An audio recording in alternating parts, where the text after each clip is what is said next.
Advance Merry Christmas sa inyong tanan guys. Ako na yung ipakita sa inyo karon ang akong kwan. Congratulations sa kay na-monetize na ko ni Meta. Ako yung ipakita sa inyo. Muna akong income na ako guys sa akong pag-vlog. First time gyud naka-sweldo na kita. Congratulations! Muna siyang bulan sa August 31. Nagpatag $4.37. Congratulations!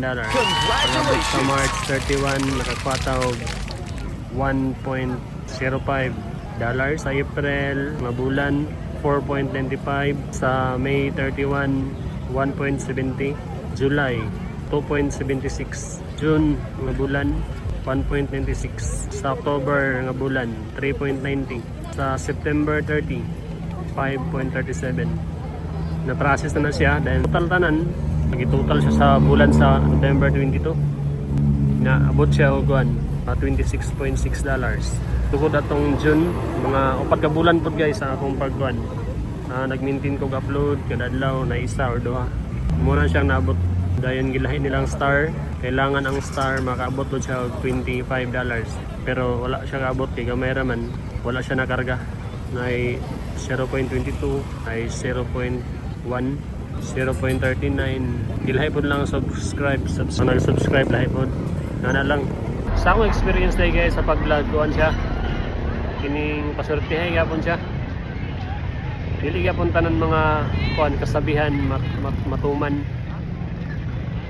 para sa ingon nila nga kuan basta magamit daw ka kuan kining mga music background dili daw ka ma-monetize pag dili ka mag-engage ka ng panahon gini mo humanon mo ang mga video sa uban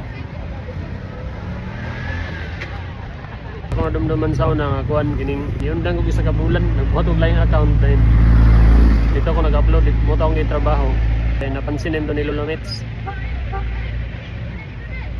pag-utro na ako nga kuhan upload napansin na din siya iya kong kitagano kuhan monetization tools mo to nga ang isa ka account nga akong nabuhat akong nabiyaan kay nibalik ko sa daan kay kuha naman napansin naman niya dugay-dugay ginoon akong mga content kay kuha naman gid na mga music kapulan ko buhat og kanang kuan kanang voice over